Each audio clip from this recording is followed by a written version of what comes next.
Hello and welcome to all the men and women of the West. I'm Dan, and I am going to give you my reaction to the first episode of In the Valley of the Dark River, the audiobook. I've not listened to this before, so here it is. This is the book, and let's check things out. The Crown of Blood. No matter where, of comfort no man speak. Let's talk of graves, of worms, and epitaphs. Make dust our paper, and with rainy eyes, write sorrow on the bosom of the earth. Let's choose executors and talk of woes, and yet not so, for what can we bequeath, save our deposit bodies to the ground? Scene 2, Act 3, Richard II. 6:24 AS. I am actually glad that we kept the lines from Shakespeare, because it was one of the inspirations of the novel, and it does add mood and levity.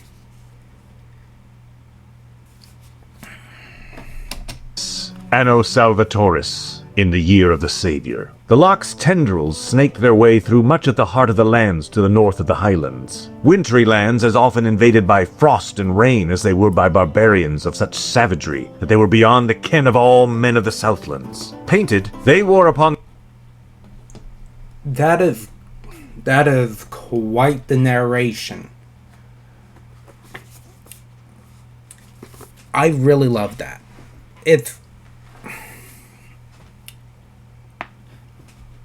I can imagine this, listening to this in a car ride while relaxing, and the voice is very beautiful. On their persons' furs as well as they might wear hauberks crafted of iron. In days of yore, they and the people of the Khalid lands had been one, separated only by the river Wend. More recently, they had changed as surely as the Khalids had. Where the men of the dragon ships of the far distant glacial north had arrived amongst the southerners of Brittia and Caledonia to slay, and even seized some northern lands in this fashion. They had arrived in the territory north of the Wend, at first to do just this, only to find some strange kinship with the painted It just reminded me, I sometimes watch some classical cartoons and anime based on, like, for example, Osamu Tezuka's World Masterpiece Theater, and this is the kind of narration that reminds me of that, which that is great, because it's that classical spirit that we want. And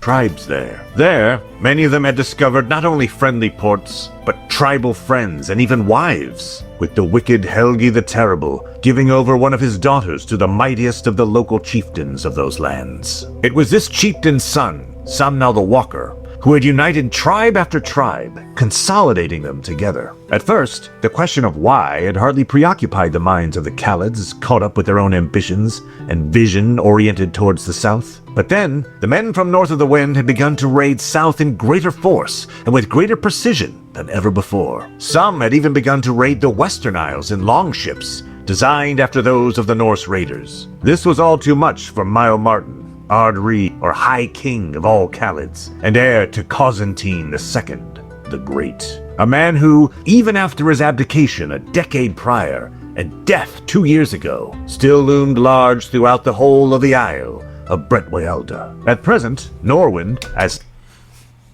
some of these pronunciations, yeah, it's one thing to imagine it in your head, but the actual pronunciation is, instead of male Martin, is, what was that? After his abdication a decade prior, ships designed after those of the Norse raiders. This was all too much for Mile Martin, Ard-Ri, or High King of all Khalids, and heir to Constantine II, the Great. A man who, even after his abdication a decade prior, and death 2 years ago, still loomed large throughout the whole of the Isle of Bretwalda. I know I keep talking about the narrative method, but this kind of narrative voice really immerses you into the story. And yeah, the nostalgia with this narrator, perfect. Present, Norwind, as some had begun to call the land of the Painted Ones, had executed several of Caledonia's clergy who had gone north to build a monastery. No less haunted by the shadow of the great king, the present occupant of the throne had waited for just such an opportunity, for a pretext to invade the northern kingdom. The south, all knew, was too fierce to conquer and annex, or so he and his chief counselors believed, whereas the north was ripe for the plucking. With this conquest, sire, you shall prove thyself greater than your cousin, said Padraig the Mormaer of Mawir, the westernmost Mormaership of the realm, Western Isles notwithstanding, and as Mile-Martin's good brother, his most ardent supporter. Aye, agreed Brother Tog of the Zeukirk Abbey. As a devotee to the war god, Tog was permitted to bear arms and lead men. His abbey, one of the largest in the realm, could command 500 men and had nigh on 300 acres of the finest farmland in the north of the Lordly Isle. Pleased at their support and the murmured agreements of his other Mormaers, it was only Norok who stayed back, the monarch noted. It was this man who had sent south to his liege laird for aid, and who had been keen at the first for an assault across the wind. Yet, as the ruler of the Khalids now discovered, it was he who now kept his distance. I actually like the background music. It's just really now that I started to say feel the music is... Because when I hear music, I don't just hear music, I feel it. And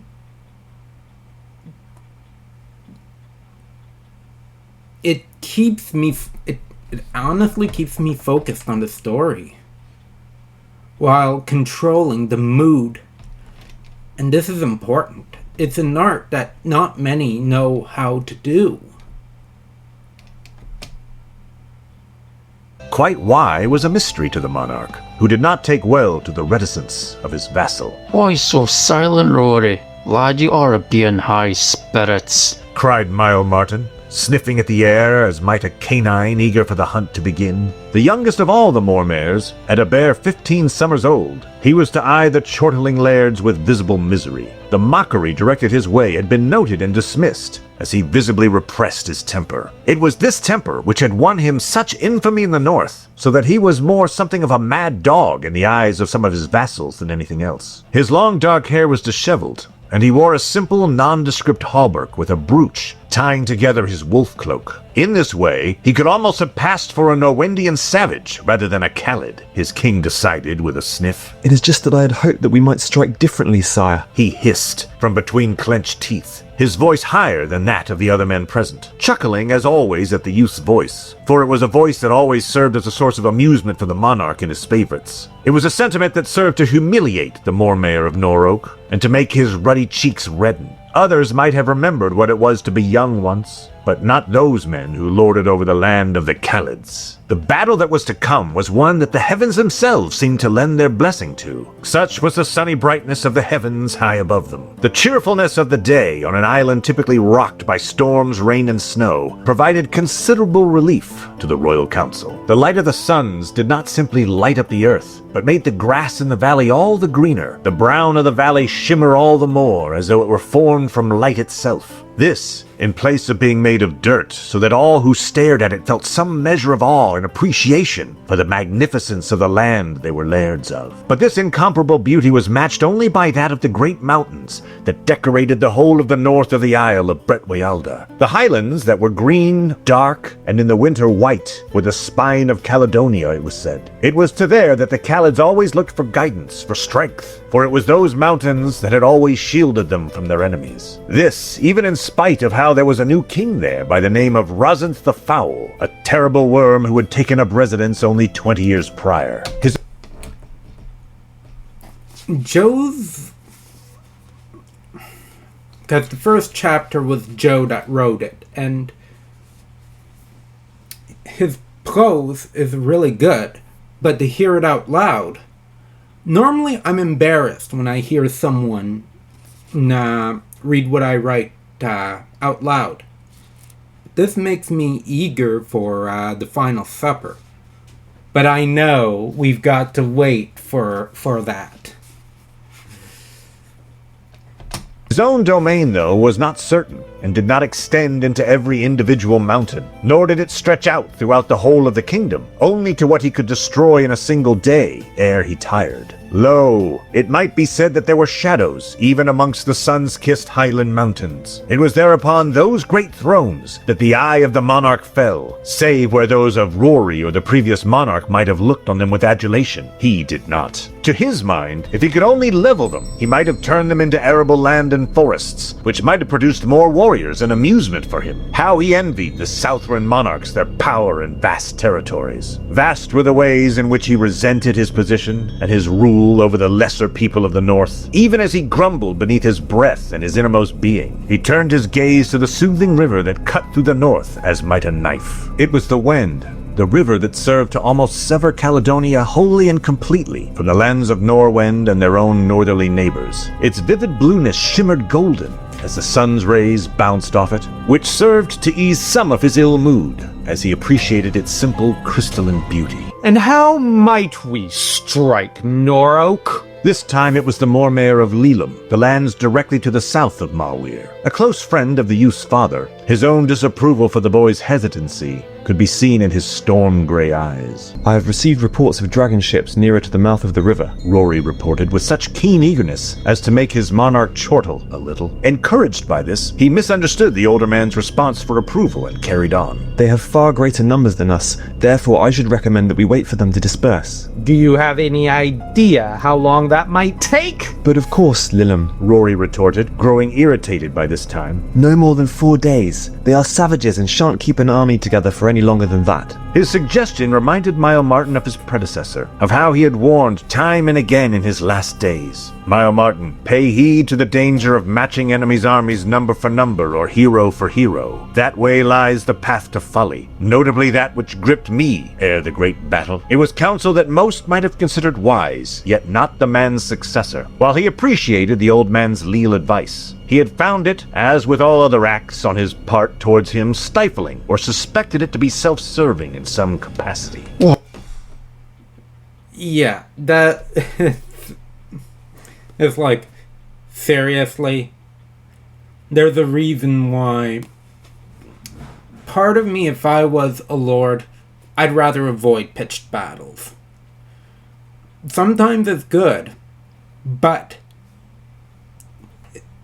often it's best to avoid them because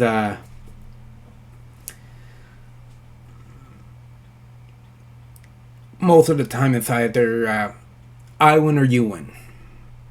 And even if you win, sometimes you've got massive casualties. And also, often you get more casualties if it's because of the Lord's ego. If they want to be seen as the glorious hero. Although, I am amused by, Leela's voice.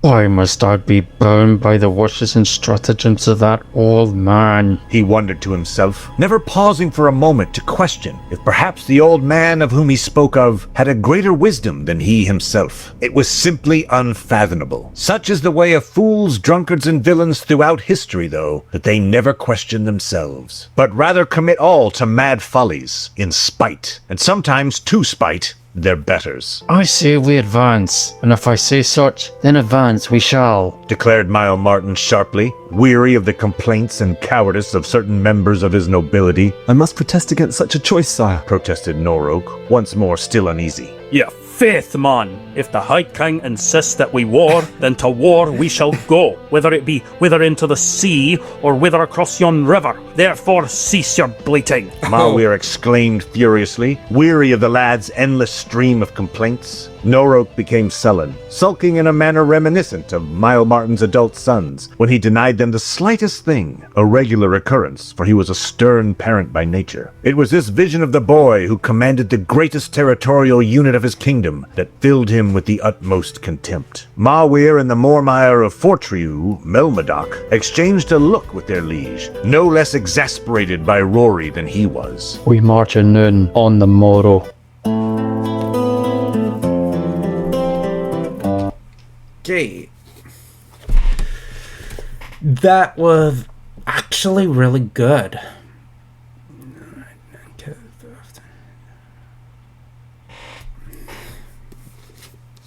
But, yeah.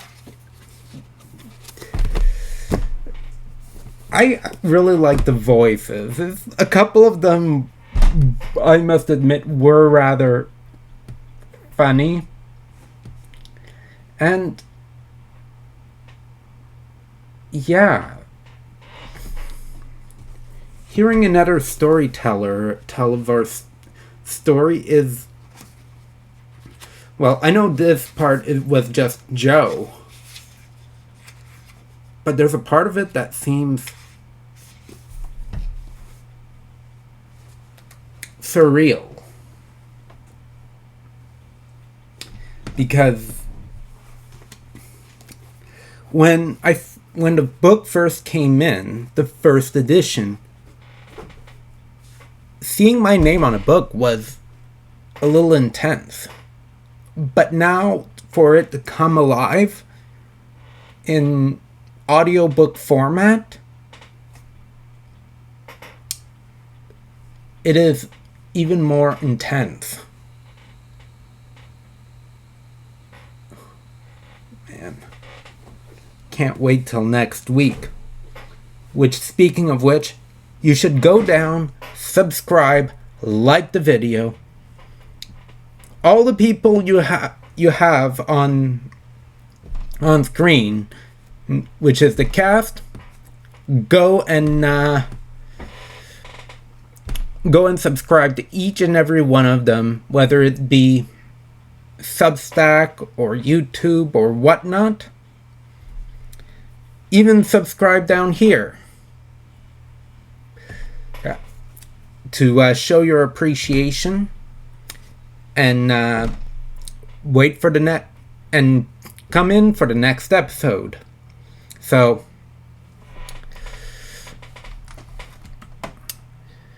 yeah, see you guys later.